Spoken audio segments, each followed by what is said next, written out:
to the Theme Park Duo podcast. Grab your severed-heart monster friends and hop in line as we take you on a creepy tour of some of the best haunts around. Now, here are your scary hosts, Nikki and Gabriel.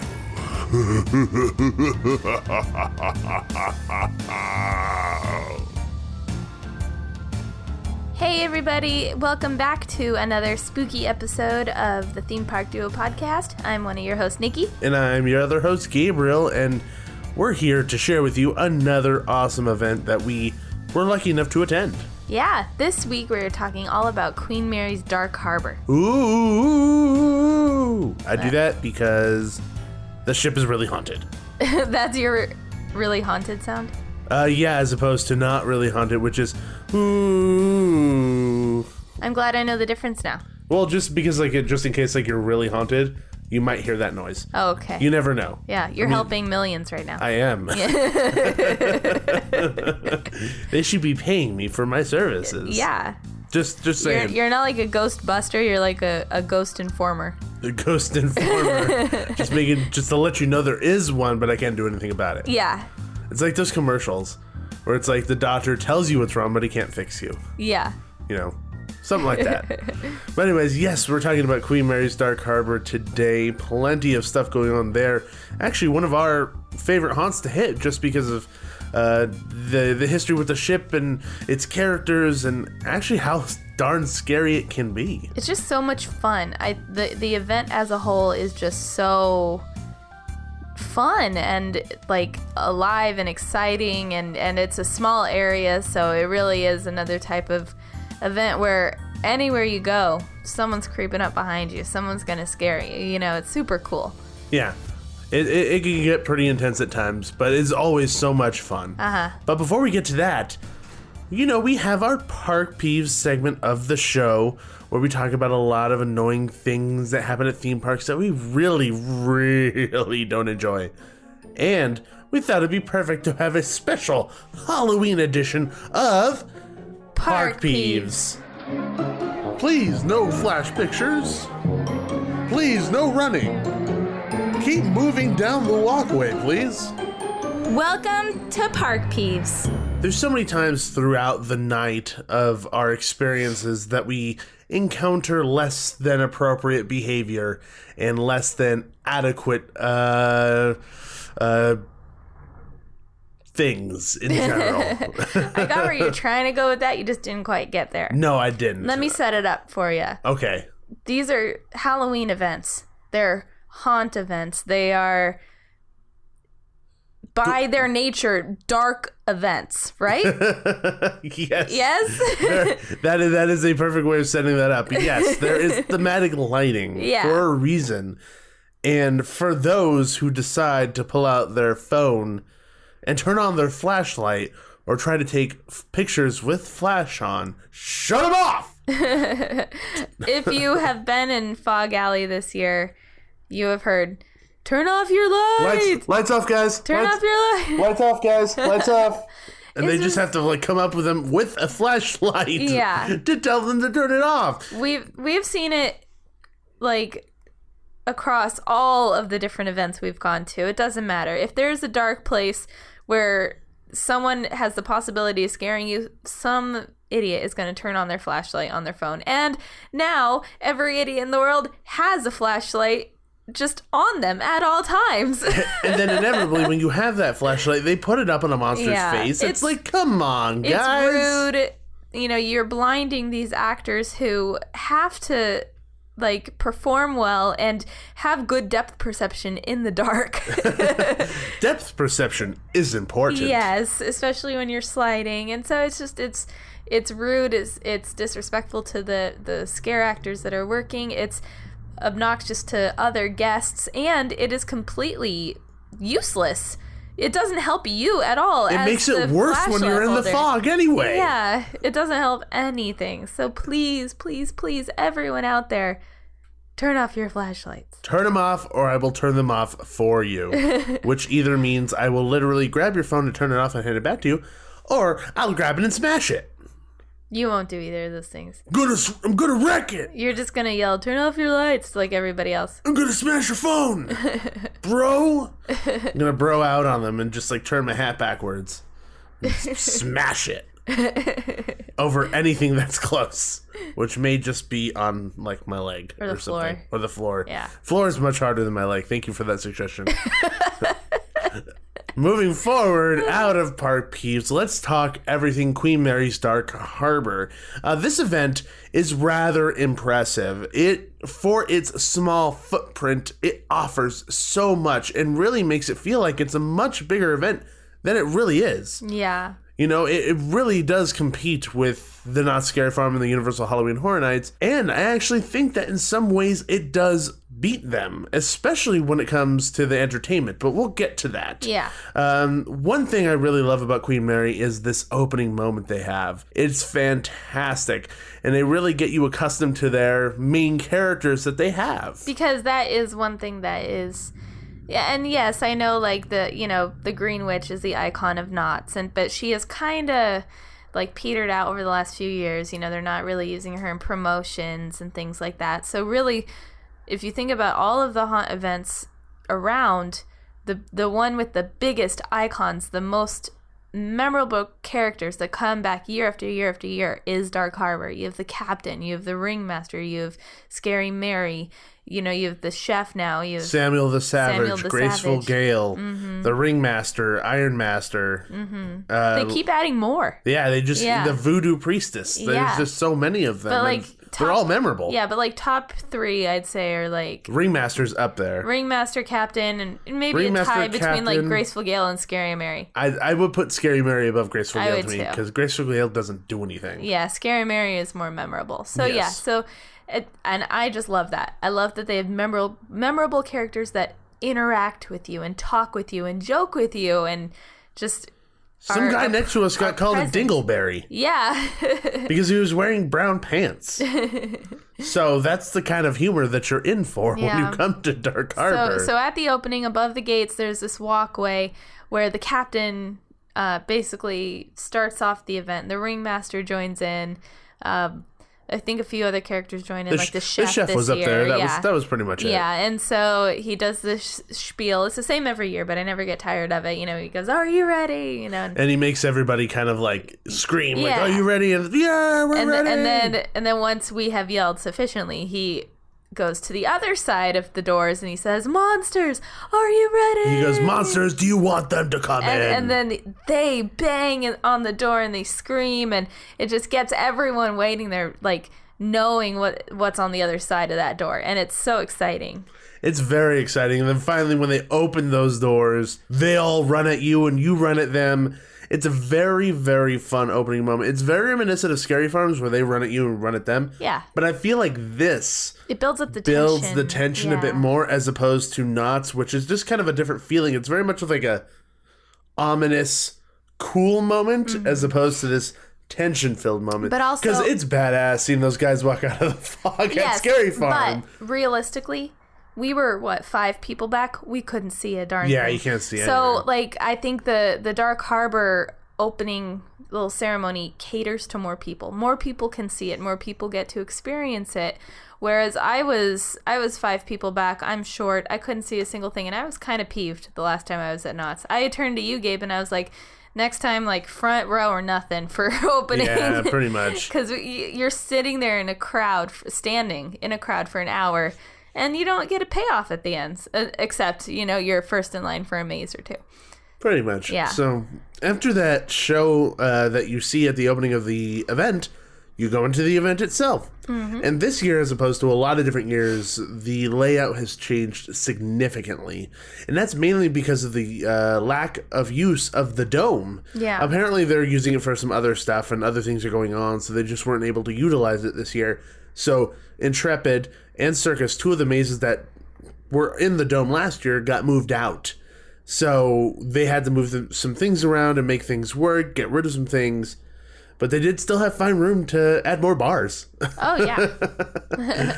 But yeah, so the layout is really different this year. The Sinister Swings were off in the back corner again, or now. Yeah, they were in a different spot. They were almost like dead center as you walked in. Yeah. The last couple of years, which that is a really cool image to walk in and see it kind of going in front of the Queen Mary itself, because you have a great backdrop of the Queen Mary anyway. Yeah. Which is cool, but I guess you do get kind of like a nice view of the Queen Mary now.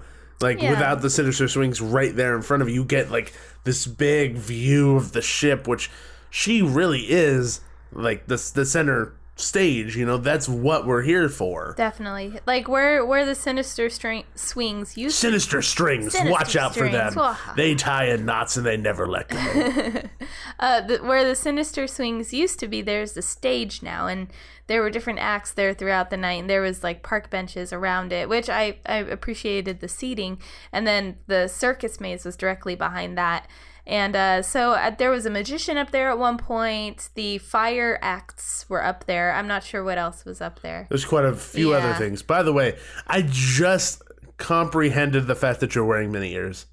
I've been wearing them for like 20 minutes. Yeah, I did not realize till just now. I'm like, oh wait, I've been staring at those this entire time. I have a big collection of mini ears, and sometimes I just like to wear them around the apartment. What's wrong? That's not weird. Moving forward, the layout this year, I'm not a fan of, to be honest. It just feels very disjointed. Nothing really feels like there's some type of like rhythm and flow to it. It just like everything's kind of thrown in a way. I have one theory. What? For the way the layout is, it caters to the people who bought the cabanas. Definitely caters to people because those are elevated. The one thing I did like this year, and I would have liked even more if I had a cabana, was the placement of the cabanas. So the cabanas were kind of right smack dab down the middle. It forced everyone to walk around them, which was a little inconvenient for us normal folk. But us normies. But the cabanas were raised. They had exits on both sides, so you can go to whatever side you wanted. So that was very nice for the people who did purchase the cabanas, and I did like where they were this year. And then on the other side of the cabanas was the Sinister Swings. It was the entrances to 3 mazes. No, just two of the mazes. Yeah, Dead Rise and Feast. And Intrepid was where Voodoo used to be. Yes. And then they had a bar and a lot of food vendors and one more stage there. Yes, exactly. Yeah. So it was really kind of moved around. I wish it was back to the way it was, but I understand because they've had to move the mazes out of the dome. They don't have as much space to utilize this year, which is completely fine. I mean, it's not horribly different. I just prefer the other layout as opposed to what it is now. Yeah. Enough with the layout. Let's get to one of the biggest things that I alluded to earlier, the entertainment. Queen Mary has so much entertainment, and for me, beats out almost every other event we've been to. I'd have to agree. It's like ridiculous. Yeah, like even oh my god. You could walk around all night, not do a single maze, and still find yourself entertained all night. There's different entertainment Wednesday, Thursday, and Sunday, and then different entertainment on Friday and Saturday. So when you get the maps, they're just filled with acts, and you have the main stage, the aerial stage, the big top stage, the close-up tent, slider alley, and the entry. So those are all areas where you could catch different things throughout the night. Yeah. And we definitely caught some aerial acts as well as fire breathers and stuff like that. We'll talk about it a little later on, but we happened to catch the side view of some marionettes and things. Yes. Let's not waste any more time. Let's get to the mazes. Yeah. So what should we start with? Let's just go on the list. There is, in the map that they have a list of mazes along with a map showing you where to go and how to find each maze. So we'll just go down the list of them and share our opinions of them. First one up is Lullaby, and I think this was my favorite of this season. Me too. I agree with you 100%. The scares in this were so good, and they did a really good job of figuring out how to attack you from different levels. You'll get a shaker can at the foot. She'll come up from above. She'll be hiding behind a wall. It really felt like she was just everywhere. She was everywhere.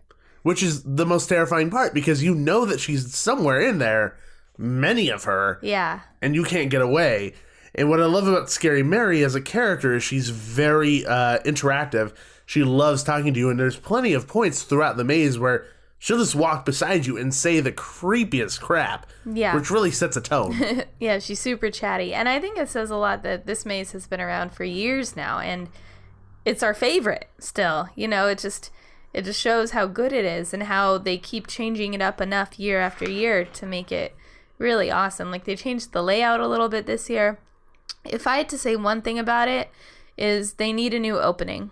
I 100% completely agree. And the last few years they've had this opening with a priest, and the dialogue has somewhat changed over the years. You know, before it was almost like this eulogy, and this year it kind of turned into almost like him explaining the story of who Mary is, and you see her dead body, and then you enter her world through this small door that you have to like crouch into that's shaped like a coffin. And in years past, the priest has become real sinister and scary.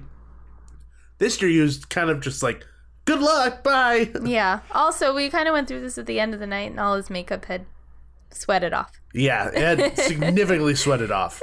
If there's one thing to say about the ship mazes, is they're a teeny bit humid. Feels like Florida in there. It was also a hot night when we went. It was a rather toasty night, but yeah. I mean, regardless of any of that, the maze was extremely entertaining, very scary. There was definitely one moment that made me do like the scared dance. Where you, like, almost turn around in circles. I did like the tippy toe thing because I didn't like it. It just really caught me off guard. I'm not gonna say what it is because I don't want to spoil it, but it was a moment that I did not like the sound that was coming from behind me, and I kind of tiptoed, ran away. So it was definitely the only maze that made me do that throughout the night, but it was definitely on the top of our list. Such a fun maze, such a fun character. Oh, and not to even mention, like I forgot to mention it, but you walk by the pool, which is supposedly the most haunted place on the ship. And there supposedly is a vortex there. That is why. Originally you used to walk above it, and now you walk right beside it. Yeah, like level. Exactly. Mm-hmm. And they have a pretty good scare over there too, if you're not paying attention. And one thing I did notice, and the reason why they're probably not using the second tier is because of the new maze using a different pathway. Yep. So we'll get to that a little bit later, and I'll explain what I'm trying to say. But thumbs up for us. Lullabies continues to be strong, and I really don't hope this goes anywhere. I hope they change it up. Yeah. And keep it going. Yeah, me too. Up next is B340. B340 is something that's been there for quite a while as well. Another one that they've tinkered with over the years, and significantly this year. And again, I really enjoyed it. I don't think it was up to par as close to Lullaby, but I think it was just as good. I liked B340 the first year. I wasn't too much of a fan of it the second year, and I don't know if we're on the third year yet.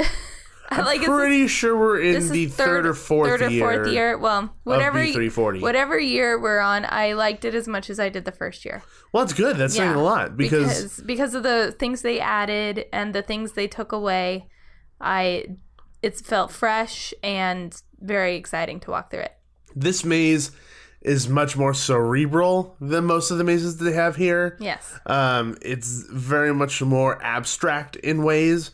Because you're almost walking through the mind of a madman, as opposed to, oh, Scary Mary's out to get you. Oh, Graceful Gale's trying to make a soulmate. There's almost like this premise to those. This isn't really a premise. Yeah. It is, you're going insane. Mm-hmm. Which I enjoy because it gives a very different flavor to the attraction. But once again, the ship just lends itself to creating incredibly scary environments. And one thing we didn't mention with Lullaby, but it goes across all of the mazes on the ship, is that the team at Queen Mary don't really play soundtracks for their mazes, on the ship at least. Unlike Scary Farm or Halloween Horror Nights, where they have like this music and specialized sounds that kind of go with the environment that you're in, for Queen Mary, they really just emphasize how quiet it is at moments, or they'll use very specific sound effects of dripping water to really make you aware of how empty and vast the area that you are in and how, quote, alone you really are. Yeah. It really, like, it's something you don't notice, but you feel, kind of. Yeah, because, like, when you're hearing those sound effects, they seem to be in place. Like, that's what it should sound like. And it's really off-putting at times, because you'll be faced with this long, dark hallway with a light at the very end, like another lit room, very, very dimly lit. But there's no noise. Yeah. There should be noise. There should be, like, anything. And there's just these very, very faint noises. And that is really unnerving. And it makes you really nervous. And there are a couple really good scares in this maze that utilize that tension that is builds from the lack of noise. And that's one thing that Queen Mary does fantastic that not a lot of other mazes, other places do. Yeah. Is play with how quiet something is as opposed to how loud or how intense something sounds. Yeah. No, it's subtle and it's wonderful. Exactly. And B340 is another one that I don't want to go anywhere. I'd love to see them continue to tinker with it and change it. This was my favorite last year. Obviously, it's changed this year, but it doesn't take anything away from it. I think it's fantastic. One thing that I have noticed on the mazes as a whole for the Queen Mary is that they don't necessarily have a storyline. They always have like it's not necessarily a premise, but they have just an idea. An overarching theme. An overarching theme. It's never a storyline, Yeah. which I think works in their benefit because of how cerebral something like this could be, or how simple something like Lullaby could be. Because you don't need to have all these props and sets and cover up your ship. You just need to get the idea across of what it is so that the ship is there and then you have multiple smaller sets to get the idea across of what it is. Yeah. So, B340, thumbs up from us. Yeah. Next one up on our list is Soulmate, another maze that's on the ship. Fantastic all around for me. I feel like it may have lost a little bit from last year, and that may just be because we're used to it. I don't know. I definitely think it's not its strongest year. It's still good, and that's the problem. It's Yeah. just we know what it can be. Yeah. And it's been so good in years past. Really good. Like almost at the top of the maze list. Definitely for the first few years that it was there. Yeah, and knowing that it could be so good and then having a year where it's kind of faltered sucks. Yeah, there were parts I liked, but overall I kind of left wanting just a little bit more. I'm not sure. Yeah, it kind of felt... I know what you mean, and it's hard to put your finger on it. Mm-hmm. I feel like there wasn't a ton of talent in there. I think that may be part of it. With that being said, I do think that they came up with some very inventive scares that were very misleading and a lot of misdirection. Yes. That kind of helped really change the feel of it and made it unique across the board from any of the other mazes on the ship. Yes, which is nice. there is one scare in particular that I know what you're talking about, that I did really appreciate that one, and it was probably one of my favorite, like, even though I didn't like the maze that much this year, it was one of my favorite moments of the night where this one particular woman used her set to her advantage. Let me just put it that way. Very much so. So it's always entertaining to go through that, and this is one of the mazes for me that's one of the most disturbing. Just the visuals that you have in there, but it is also very, very fun. What I like about this maze a lot is kind of the progression of Graceful Gale. Like when you approach for the first time, you see her, she's hopeful and young and beautiful, and she's ready to go and full of life. And as you progress through the maze, you see what she turns into, which is really sad. Yeah. And also one really cool thing about this maze is that you get to see the giant propeller of the Queen Mary. Oh my gosh, there were so many people who just stopped there. Take pictures of it. The thing is fantastic to look at, and there's plenty of coins sitting on it because people toss their coins off. Yeah, it's so cool. It's part of the ship you don't usually get to see, so that's really neat. Exactly, and you go through like a boiler room and stuff. That's pretty fantastic when you have to walk through that alone. And you definitely got us. I do. Okay, I liked that scare too. The more we're talking about it, the more parts I did really enjoy. Well, it's because everything on the ship for us ranges anywhere from good to great. Yeah. Good to amazing. Yeah, nothing's actually. bad. Nothing is bad on the ship, at least for us. We'll get to the ones that we didn't quite like later. That's foreshadowing. Ooh, foreshadowing and foreboding. Ooh. Okay, moving on to the next maze. It's the last one on the ship, and it's the one new maze for this year. Feast. Starring Chef. Yeah. I wanted to try to say it kind of like a sitcom. He's the strong silent type. He is the strong silent type. He very much is. And like Nikki said, this is the brand new maze, the fourth on the ship, and we're supposedly exploring different parts of the ship that we as guests have never been able to reach for Dark Harbor before. And the reason why I earlier said that we weren't able to see the pool scene from the second tier in Lullaby was because Feast takes us through the original exit of Lullaby, and we go through certain corridors over there, which I don't think it would allow us to use that second level anymore. Yeah. So, which kind of sucks, but it's still awesome because they utilize a lot of other corridors in Feast that are pretty great. Mm-hmm. One of them for me in particular was a very long hallway and somebody with like a serving cart, and he was walking really slow down the hallway towards us. And he just picks up speed and just runs at us with that thing. And the noise it makes is ridiculous. Yeah. And it really caught us off guard. And once he went past us, we're like, okay, we're good. And we hear the noise again coming from behind us. And we had to like move out of the way because we're so scared that we're going to get hit. It was definitely one of my favorite parts of that maze. As a brand new maze for this year, I think they did a pretty good job. I just don't think it was firing on all cylinders when we went through, and we did go through twice. Yeah. We enjoyed it. We thought it was fun. There was just some moments that we found really odd and some weird choices. One of them being these stairs that we have to go up and down, but they are almost like right in the middle of the part of the Queensberry where guests are in the hotel room. So like sometimes you'd see people peeking over into this area and not really knowing what's going on or wanting to see what's going on. And I even listened to Parks and Cons, and by the way, shout out to Parks and Cons, they're fantastic. I know that they said that at one point they actually saw people from the hotel come into the maze by accident. Scary had to escort them out. Yeah, it's a part of the ship that maybe just isn't as secluded as the others. Because, I mean, I'm sure adding a fourth maze to the ship really kind of limited where they could go, so maybe they did have to venture into populated territories, which was unfortunate, because I definitely did when we were walking up the stairs.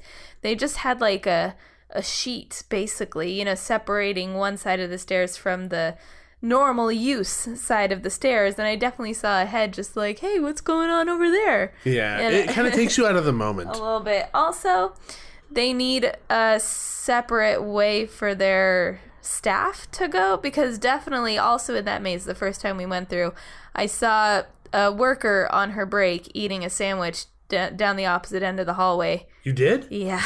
When? It was after Tarp Peaker, and it was just a little bit farther on, and she like was walking down another set of stairs eating a sandwich, and then she ducked behind a curtain. But it's like they should have their own separate... no, mayonnaise, I'm scared of mayonnaise. They should have their own separate way to go, so people walking through the mazes don't see that. Yeah, that would probably be a really good thing. But hey, it was Feast, and she was eating. That makes sense. Yeah. Stay within the theme. I love it. I have to say, for this maze, it's just the... for like something called Feast, where it's like the chefs are the ones, doing the haunting, maybe it just felt like it needed to be more in like the utility part of the ship, like maybe make it look more like a kitchen or something. Well, we went through a kitchen. They did have a kitchen part, but then it was like, it didn't look like a kitchen. Well, there's only so much you can do within the confines of the ship, and that's something that does need to be addressed, because like we said, there isn't necessarily a storyline, but there's an overall theme, and if they stayed to that, because also like the ship is historic, there's only so much they could do. It's not like they can nail something into the wall too, that's why everything that they have is like a freestanding set that they could just put in there. Yeah, but I mean, like, the Feast is on the level that's like for normal use, really. So there's carpeting, there's wood paneled walls, and I feel like for the whole kitchen vibe to really work, maybe it needed to be in an area of the ship that was more like Lullaby, where it was more like utility, and the metal walls. Do you know what I mean? I know what you mean. Yeah. I just think I disagree a little bit because I really enjoyed the scene that they did with the kitchen. That scene that they did, I actually found it really funny. Oh, it was great. I loved it too. I just feel like the setting was a little weird. It felt like an operating kitchen. Like they were all yelling at each other. Like, why would they order that? That's stupid. And then like the bus boys just started yelling at each other because of the order and all this stuff. I found the talent in that room fantastic. And I didn't necessarily feel the need that it needed something a bit more solidified as a kitchen, because that scene worked, as well as the fact that they did a pretty good job with scaring people too, through the like racks of plates and half-eaten food and eyeballs and all this gross stuff. Yeah. So, I mean, I think we just disagree on that. But overall, I think they did a pretty good job of getting the idea across of what it is. There is this section of the maze that as soon as we saw it, we were like, that's not going to last long at all. And you have to crawl and then get into an oven and then crawl out of the oven. And the idea of going through an oven, super cool. Freaking love it. But there's no need and no reason to have us crawl. Yeah. There's no addition to anything. It's not like they're scaring us while we're crawling. We just crawled to crawl. Yeah. And there's no padding. It's just wood. It's rough. And in our group, there was a couple crawling in front of me, and the guy stopped, and the girl turned around so that he could take a picture of her in the tunnel. And I had to yell at them, like, keep going, there's a lot of people behind you. So just user error among a lot of different things. It's just, I don't think it'll last long. No, I don't think so either. But I did like going through there with you in front of me because I kept poking your butt. You did. A lot. You did. To the point where you were mad at me. I was more mad at the people taking selfies in front of us. Good, I was going to keep poking your butt anyway. The oven scene is cool. I just don't think it was necessary to make it crawling. Crawling isn't scary. It would have been much better if you had it like a walk-in oven that's glowing red and then having like burnt bodies in there and they jump out and scare you. You know, it would have been like really cool.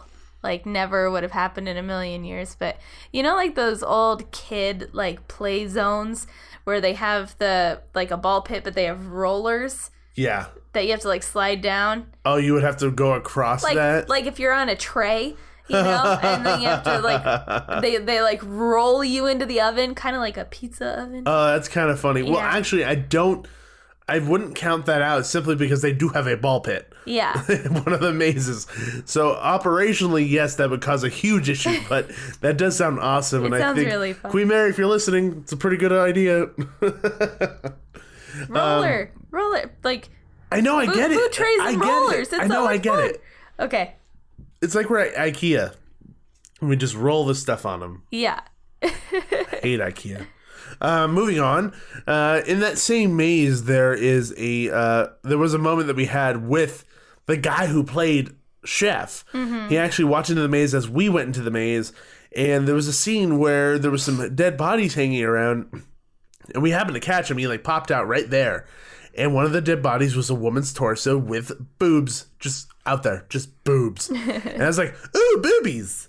And he looked at me, and then he looked at the boobies, and with his like cleaver, he turned the body around. For modesty's sake. For modesty's sake, and I couldn't see the boobies, and he just stared at me. But I could see like on his face, he was holding back a laugh. Yeah. And me and you just busted out laughing. It was so funny.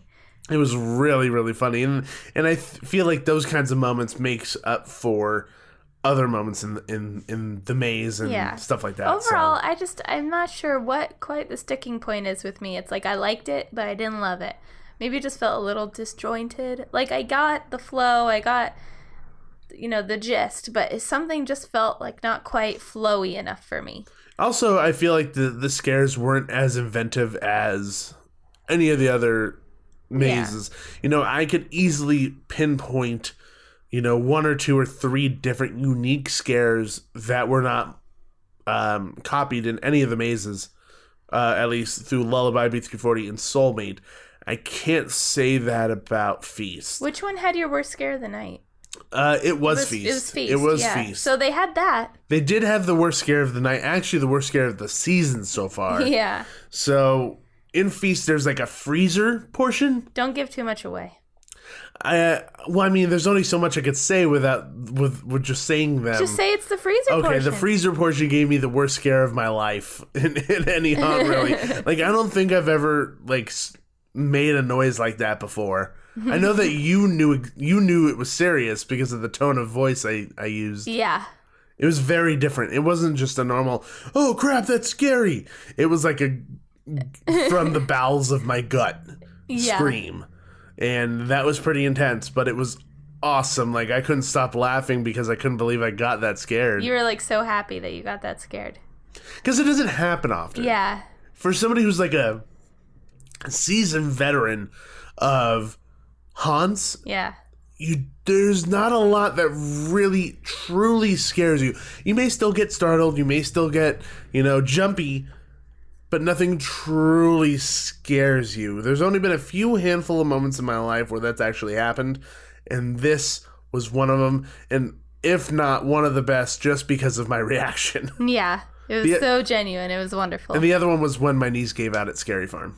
And you took me down with you. Yes, I took you down with me. Because we were holding hands. Exactly. Okay, let's leave the ship. We have discussed all the mazes on the ship. Are we just jumping in the water and swimming away? If you're swimming towards the sunken ship that is Dead Rise, yes. I love you. Because I took the bait. Yes, you did. So yes, the next maze we are going to talk about, and no, it is not in the water, is Dead Rise. You have to swim through the maze. Well, a part you do. Technically, yes, a little bit. No, you don't. You just there might be. They give you water wingies. There is a warning that you may get wet. Is there a warning? I don't know. There is no warning. This is your warning. A warning from us. This is your warning. You probably will get wet on Dead Rise. You just have to time it right. And there's a really funny story that goes along with that for us personally. Yes, there is. There is a very funny one. But Dead Rise, if you've been to this event before, you've been through Dead Rise, they change it up every year slightly with the layout, which I think is fantastic because it makes it fresh every year. For us personally this year, it was very, very, very understaffed. Very understaffed, and that caused a big problem for us. Yeah. Because there was years in the past where, you can't go 15, 30 feet without running into another monster. And it really felt like the ship had gone down and they're trying to take you down with it. Yeah. And that was really intense. And now it just feels like a labyrinth of boxes and fences. And the maze wasn't ever my favorite in the past, and I'm not going to lie. There was one year you loved it. There was one year I absolutely loved it, but there was other years that I absolutely hated it. Yeah. And for me, it was just simply because of the way it's designed, and I just wasn't a fan. But, I've come to love the way that they've designed that maze. And to see it understaffed was such a disservice to it because I actually really enjoyed what they did this year. Yeah. No, it was from a maze design standpoint. Yeah. I think what they did was pretty fantastic. Yeah. And it just sucks that it was understaffed. Yeah, that was the one hiccup with it. And I don't like getting wet. So just the fact that there's at 2 points in the maze, there is a big splash. And I'm not sure if it's someone back there like pressing the button. It used to be. Yeah, I'm not sure. It used to be. The monster showed it to me last year. Yeah. He was pressing it. And then this year it just seemed automatic because it was it seemed like systematic. Yeah, I'm not sure what if it probably is just on a timer this year, but it goes off every few seconds and it's a big splash. Yeah, and the only reason why it gets it twice is because you go on either side of it. Yeah. So it's not like there's two of those things. Yeah, but there is a good chunk of time because it's like you go right next to it and then it weaves you around this really roundabout way until you get back to it again. So there is a good chunk of time in between the two splashes. Yeah. And what really sucks more about it being understaffed is this is probably the longest maze that they have. And it is long. You felt it this year. You halfway through you're like, dang, I want to be out already because there's nothing scaring you. Which sucks. Yeah. So well, there was something scaring other people. Yeah. the water. So there was this group in front of us. It was like 4 or 5 people, and there was this one girl. Her hair was done very nice. She She looked all pretty. And there was not even the big splash. There was just another splash, not very far into the maze. And she's like, oh, there's water in this maze? And me and Gabe had already been through it. So we're like, yeah, she literally... she put her heel... shoved me. She dug her heels into the ground. She did not take another step further. And then she's like, do you get wet? And we're like... Yeah, you get splashed. Like, it's pretty likely you're gonna get one. And she's like, oh, hell no, I'll die. And then she just booked it backwards. She pushed me out of the way and just ran into the fog in the maze. She left her friends behind. We literally didn't see her even at the, like, she went all the way back to the entrance of the maze. Yeah. Which was fantastic. She was at the last portion of it, so if she'd just gone past that, she would have been fine. No, she would have gotten wet. No, as in, like, if she had gotten past that point. Yeah. Because she didn't get it the first time. Because she wasn't paying attention. Yeah. So. Oh, man. It was ridiculous. It was so a memorable moment. Yeah. And then also one big downer for me about this maze is its exit was one of the best things about the maze. Yeah. In years past. And I felt like it just was never filled with enough fog. Yeah, there were times when it was. I just think it wasn't as consistent with keeping it filled with fog. Yeah. I mean, they still had the scare actors there, in their usual spots, scaring people.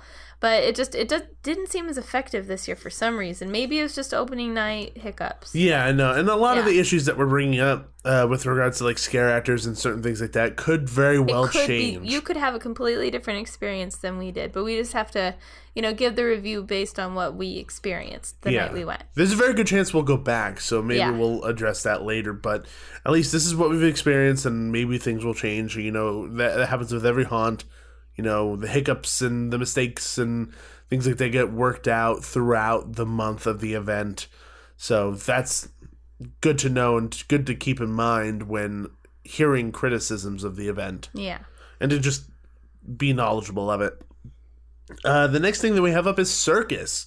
I think Circus is the one that felt the biggest brunt of its move from the dome to outside. Yeah, it definitely suffered. It suffered greatly, and they got rid of that sideshow freak show thing that they used to have that was like an upcharge experience, which was fantastic. But because they moved Circus out, they didn't have room for it anymore, so it seemed like they mixed and combined Circus with the sideshow freak show thing, and it didn't seem like the best of the two.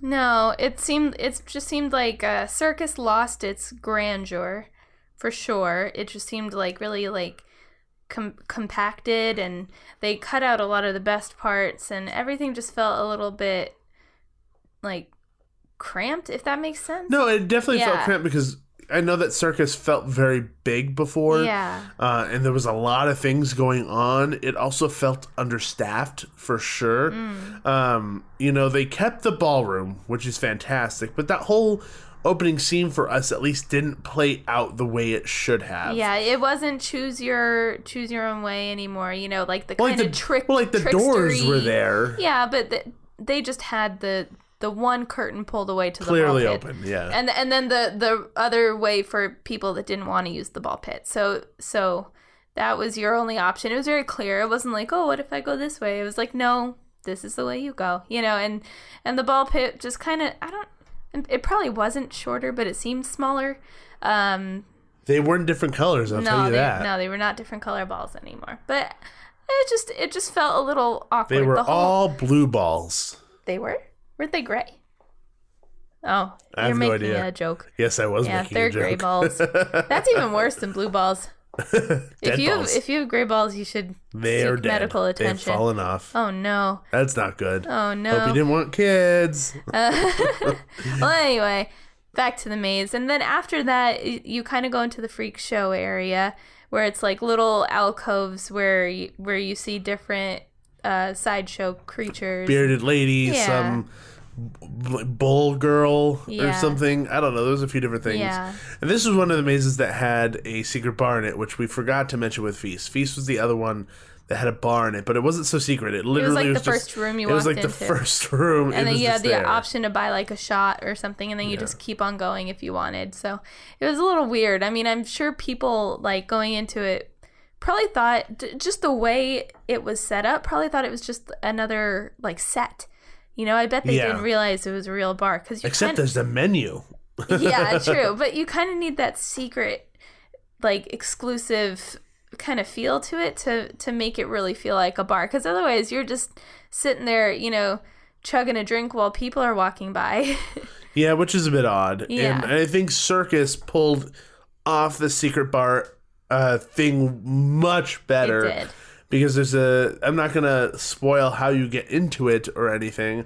I'll just say be very, very nice to Zoltar when you meet Zoltar. Mm-hmm. But I feel like what they did with it made it so... Because, like, my first reaction to hearing that news was, man, is it going to be just, like, packed full of people wanting to drink instead of a maze? And that's just going to cause an operational nightmare. But what they did was really, really smart and allows for a minimal amount of people to go in. Yeah. So I think that's fantastic. And I really enjoyed it. And we bought shots from there. We did, because we had to. We made it in. Yeah, why not? We were special. At that time, we were in kind of a spur-of-the-moment group of 4, and the other 2 didn't get in. Yeah, they just kind of walked off. And then Zoltar was like, you two, go. So that definitely made the maze still fun, and there was different aspects that they've kept from it, but overall I think it definitely suffered from the move for the worse. Yeah. Which stinks, because Circus was definitely one of the ones that has the most character to it. Yeah. And it seemed to just suffer. So, moving forward from Circus, we're moving to Intrepid. And Intrepid is the maze that, for me, gained the most character from last year. Yeah. And for me, is better by leaps and bounds. Because last year was such a letdown. There was cool pieces, but it just felt like a hodgepodge of scenes and moments not really feeling cohesive and in a maze. And this one felt like there was almost this flow with what was going on. It made a lot more sense to us. Yeah, last year was kind of just a whole bunch of great ideas and grand, like, sets and things that just didn't pan out when you actually put them into practice. And exactly. It was a little disappointing because it had so much promise. And I really, I was excited about the theme last year. But this year they took it, they kind of fine-tuned it, they gave it a different direction. And I think it really helped. It definitely helped. And there was some stuff that we lost from last year, but for it getting better, I don't mind. Yeah. I don't mind at all. And you kind of go to, like, instead of it just being like the construction of the Queen Mary, you're almost transported to Scotland, and all these different warriors for the Iron Master are dressed in kilts and really creepy makeup.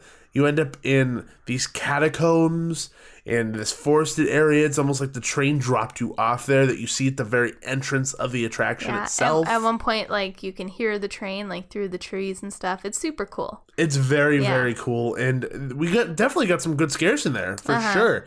And it's really obvious that they recycled the sets from Voodoo years back. Yeah, but I didn't mind too much. No, because it fit for us, and it didn't stand out so bad. Mm-hmm. But, I mean, it was obvious to us because we've gone year after year, but if you haven't been before, you're going to love it. Yeah. I'm not sure how much, like, the Scottish Moors it looked like, but... I don't think it looked like anything like the Scottish Moors, to be honest. Suspend disbelief and just enjoy yourself. Yeah, exactly. And they had a really, really cool room that I haven't seen done anywhere before. Yeah.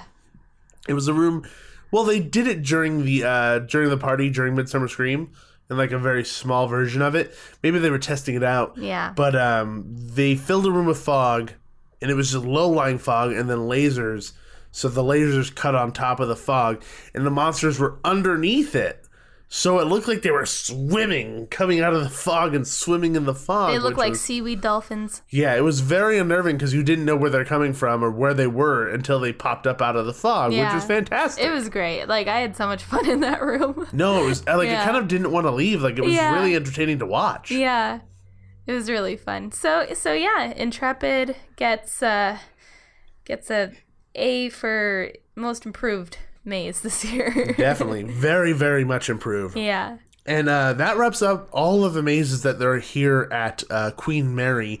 On top of that, there are a couple upcharge things. You could do the Panic 4D experience, which they've had last year. It's a theater experience, sights, smells, sounds, all that kind of stuff. And then they have the RIP Lounge, where you could have drinks and kind of hang out and have a nice overview of the entire event.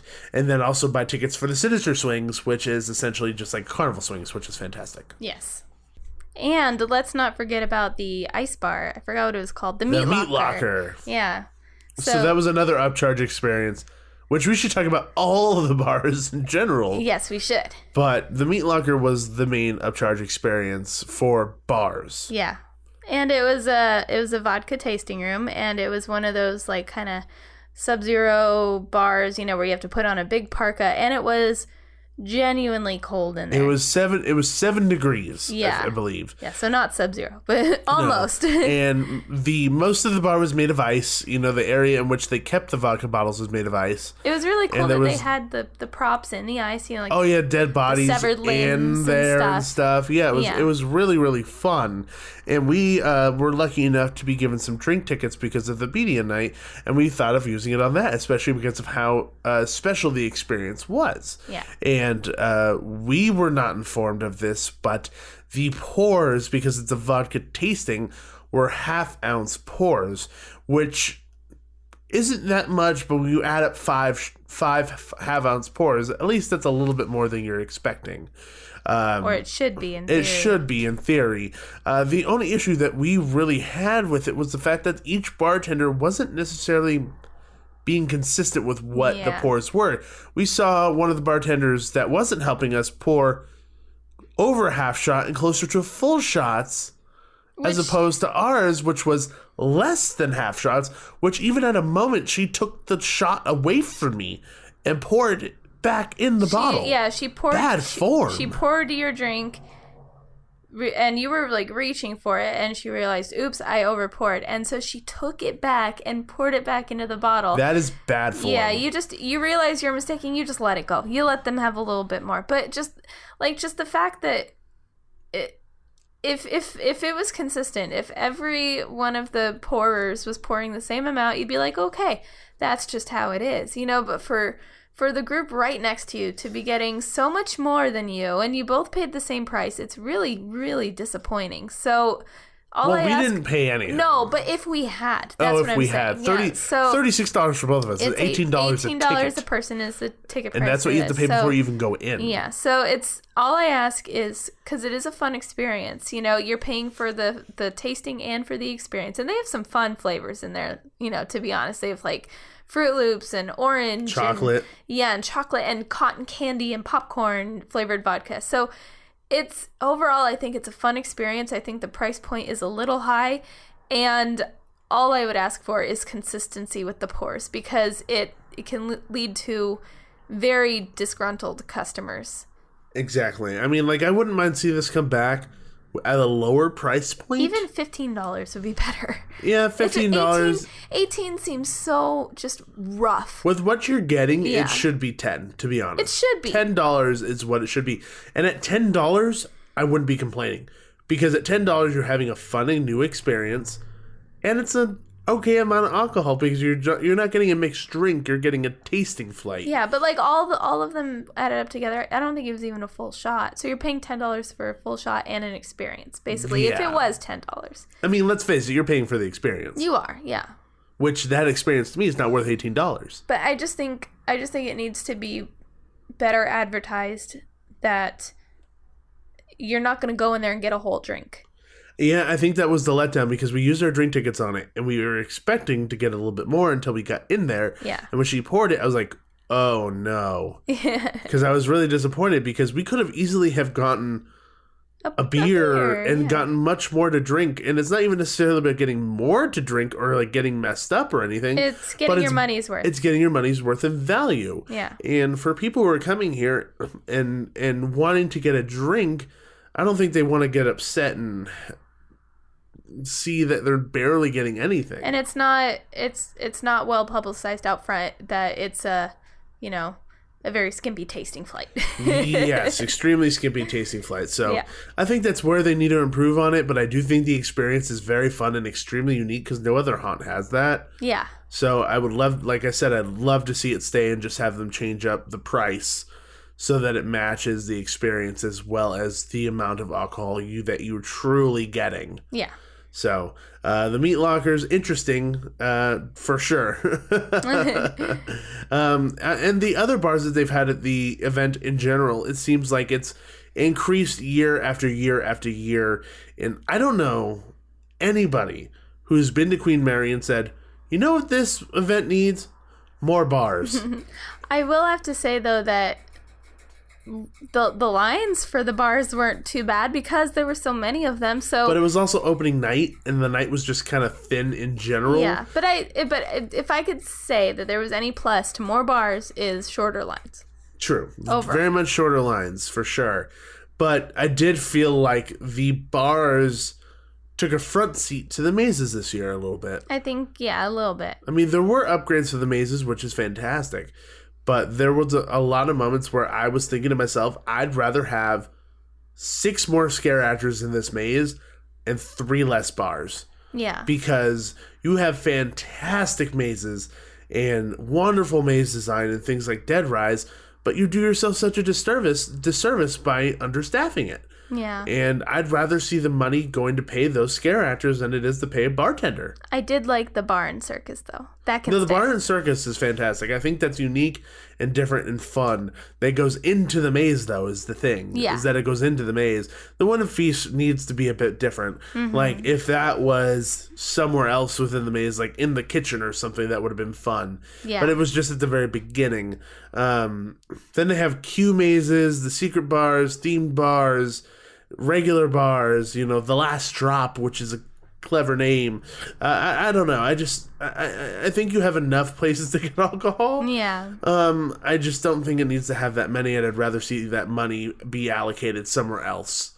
Yeah. That's a valid point. Yes. Mm-hmm. And I don't know if it's just me thinking this, but it almost feels like they are trying to gauge and change the clientele that really comes to Dark Harbor. Just make it a little older. Yeah, they're aging it up, which is fine. Yeah. I don't care if that's their goal because I'm of age to drink and I don't really care. Yeah. But it just seems like that's kind of what they're doing.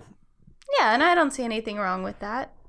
I mean, like, it's not like a place that you could bring, like, at Knott's, you'll end up seeing, like, 13-year-olds or something like that. I saw a 3-year-old the last time. It's a 3-year-old last time. We don't see 13-year-olds at Queen Mary. Very rarely. Very rarely do we see kids under 21 well, there. there were, okay, to be fair, there were a lot of kids the night we were there, but that's because it was, like, celebrity night also. Yeah, no, that's a bit different. But, I mean, like, even other nights that we've gone to Queen Mary in years past, yeah, you don't see that many people underage. Yes, that is true. It's a very different atmosphere, and that's fine with me. I don't care. Mm-hmm. It just seems like that's what's going on. Yeah, but if that's your thing, if you're listening to our show and you love the idea, of, like... Getting scared, getting a drink. Yeah, of, like, a haunt where you can go through a maze and then go grab a beer. It's kind of easy at Knott's to do that. Not so easy at Halloween Horror Nights, So, excuse me, sir. Let me walk you across from the truck to Moe's. Yeah, and wait in a 20-minute line just to get ID checked. So, it's like... If you want short lines for beer and you want to get scared, this is the place for you. And you want a more carnival atmosphere, then Dark Harbor is your thing. And I think it is such a party. It's such a fun time, It's definitely a good time. So, like, we love it so much. And it is right up there in our top... haunt events for the season. For me, it's right under Knott's. Like, yeah. I'm a huge Scary Farm fan. I mean, I have a freaking tattoo on my leg, for goodness sake. Yeah. For Scary Farm. But Dark Harbor's right underneath because of its incredibly fun atmosphere, like you said. It's more adult atmosphere. It's characters and it's monsters. Yeah, let's just say the airbrush makeup is superb on the actors. We think they're fantastic. It's like beautiful. It's like the best... Like 2D makeup. It's the best 2D makeup I think out of any of them. Like some haunts are good at prosthetics. Some haunts are good at a mix of like prosthetics and masks and makeup. But there's not too many prosthetics. Aside from like the captain has like sea junk all over his face. But like and the sea junk. That is a technical term.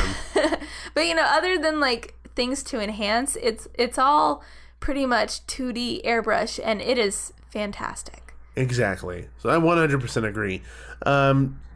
For me, I think this year, although it's had some missteps, is still an incredibly strong and fun year. Yes, I think so too. I'd have to agree. We're even considering going back for another night. Well, it's because like I was listening to another podcast talk about it before we record ours, and I'm like, oh man, that sounds like fun. Oh wait, I've already been. I want to go again. Yeah. I want to enjoy it. I want to have a good time. I want to go on the mazes. They're just fantastic. And it is something that is worth multiple visits in our minds. One big thing that happened over the course of opening night, which for me doesn't necessarily always count within the opening night jitters, is operations. And there was a lot of operational issues that happened throughout the night. Yeah, and lack of communication. I bring this up way later after our official review because it is in a different kind of category. It didn't necessarily obstruct from our enjoyment, but it could be a problem, and it was a problem for other people. Just less just not us personally. Staff. Well, I mean, even like something that I thought of after we were talking about this was I cut my toe that night. Totally my own fault. I wore sandals. Oh, I completely forgot about this. And completely. So we walked up to a worker. Excuse me, where's your first aid booth? She just very confidently told me that, oh, we don't have a first aid booth. We have roaming people with a first aid kit. So you have to find somebody with a walkie-talkie and then have them walkie-talkie first aid. It's like a freaking scavenger hunt. It's like, how do you see somebody with a freaking walkie-talkie when it's half covered in thematic lighting and fog? But that wasn't even true. Like, no, and she was wasn't. So confident in the way she told me. And I don't know who told her that. I don't know if she was just trying to blow me off because she didn't know and she just wanted to sound But good. if that's true, then that's such a bad thing to say. What if somebody had like a significant issue? So then, like, not 5 minutes later, we walk up to another worker. Excuse me. Where's your first aid booth? Oh, let me look that up for you. He grabbed the map and he pointed at it. But at least he looked it up on the map. At least he was like, okay, it's right here. Walk that way. And, we thanked him and we went to the first aid booth and I got a Band-Aid. But it was just like the uninformedness of the staff. People telling you A, then other people telling you B, and just a lack of... And just with our... This isn't a problem for like the general public, but we were there as press and we have friends who were told different things about our press badge, the press accessibility of the mazes, and they were saying we didn't have unlimited front of the line and then other mazes we did. It was just the lack of communication was pretty bad that night. Yeah, and then on our way out, for us at least, there's always this huge massive crowd that leaves all at the same time, which is any place, and I completely understand that. But when you have dedicated staff to, controlling traffic and controlling those crowds, you would expect them to do their frickin' job. And when we're going up to the exit, trying to get out... In our car, we're driving, and we're sitting there for a good 5 to 10 minutes waiting for him to stop the crowd so we can move. He's not doing it, so I inevitably take it into my own hands to start going. There was a lull, so I go, and then the guy puts his hand up to me while I'm driving, and does like this really rude gesture of like, "Aren't you watching?" Like he points at his eyes and points at everywhere else. Yeah. Like, "Aren't you watching? There's people." And I basically just ignored the guy because I'm not gonna roll down my window and yell at him. But it's like you're not even helping me get out. You're not doing your job, man. Yeah. So I'm going to take it upon myself to leave. And I was doing it in a very, very safe manner. So I don't feel like I should be reprimanded for that. Yeah, he wasn't directing traffic at all. No, he was just standing there talking to the other guy. So just for him to turn around and get mad for someone trying to leave was just a little uncalled for. It left a sour taste in my mouth when I left. Yeah, it was like our last experience of the whole event was just, being reprimanded for something that wasn't even our fault. So exactly. And... for me, when it comes to those operational issues... But that one was first night. It's like... For me, these things don't fall under the first night jitters. Like, they should train the people who work in the parking lot on what to do. It should be very, very simple because, Queen Mary has been running this event for so many years. And there are inevitably people who have been there throughout those years and know the issues and problems and bumps and things that happen throughout the season that they could easily warn new staff about and say, okay, this is your job. This is how you do it. these are the issues that arise. Look out for this. This is how you fix them. Yeah. And that's not that hard to do. And yes, throughout the season, this will get better and there won't be issues and things like that. But it should already be good to go at the beginning for me. Like, if you're training people correctly. Yeah. And for me, that was a little bit of an issue. Yeah. So, I mean, it's not huge, but if it's at the beginning or the end, it could really either start your day off really poorly or leave a sour taste in your mouth, which you don't want, especially because of how good the event is. The event is so freaking good that it would stink to really put like this terrible sour cherry on the top of an awesome ice cream sundae. It's like, why would you do that? You know, so for me, that it was a little bit more annoying because of that reason, because it's so good. Yeah. That you're doing a disservice to everything. Yeah. Which really stinks.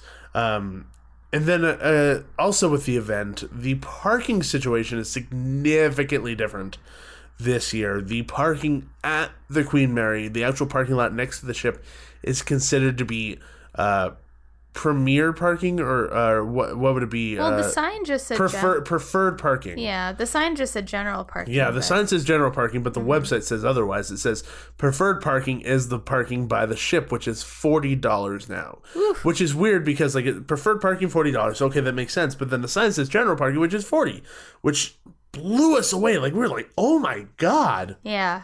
Because Queen Mary really does a really good job of giving discounts and, you know, low ticket prices, you know, and probably one of the lower price tickets in town for something like this. Yeah. And then only to be had with this $40 parking fee when you arrive if you don't look at the website. And it's a little rough. Yeah, it's a little rough. And over the past week or so, they've added a lot more things to the website to help alleviate parking issues, because it has always been a small issue. So now you can park over at the aquarium and take a bus. That's around $15. Yeah, and there's a few other different options. So if you go over to Queen Mary's website, you can look at all of those options that are cheaper pricing for parking than it is to just park at the Queen Mary. Yeah, because $40 is a pretty heavy price to pay. It's very steep. But I mean, like, if you're with a group of 4 people, that's $10 each. Yeah. That's not so bad. Yeah, considering, well, like, that's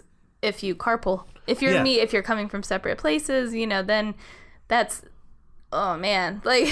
Well, there's a tip in and out of itself, is that if you're going with a group of people, carpool. Because then you can pay park in the aquarium. Well, carpool, and then if you all want to chip in for that $40, then you don't have to park far away and take a bus.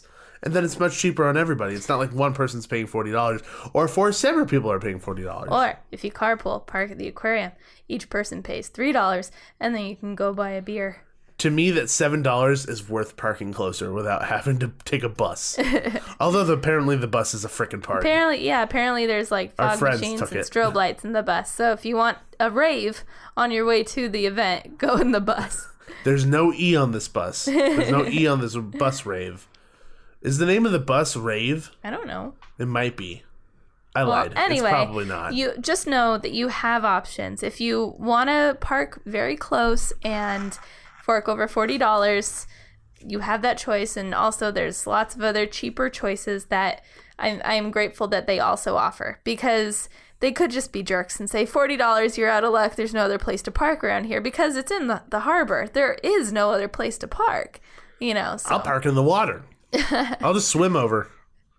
And then you're all soggy, though. That's not nice. Well, it's fine. I fit in perfectly. I'll just say Dead Rise got me really bad. Nobody knows the difference. True. So, but, you know, with all of those small little nitpicky things that really come with the event, we love it so much. We always try to bring new people to this event because it's so unique and so different than most of the things out there, and we love it so much. So if you're thinking about heading out to Queen Mary this year, make sure you do not miss this event. It has so many strong mazes and so many fun different things you can do, and it's a great place to grab a drink with your friends too if you all happen to be there at the same time. Yeah. So make sure you do that. And if you don't want to wait in lines, they offer front of line tickets, as well as, like I mentioned before, they have an RIP lounge where you could wait up there and have drinks and relax and have a really pretty amazing view of the entire event.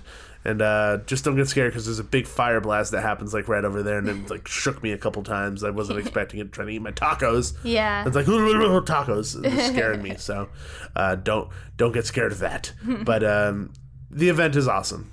I can't gush about it enough. So make sure you go check it out. Yeah. So, but that brings us to the end of our Queen Mary's Dark Harbor 2017 review. We hope you enjoyed it. If there's any pictures that you would like to see of the event, make sure to head over to themeparkduo.com to check out our visiting pictures as well as our written review, where you can see a lot more information about what our experiences were in the mazes, as well as, like I said, those pictures. Yeah, awesome pictures. Gabe, you took really good pictures. It's really freaking hard to take those pictures.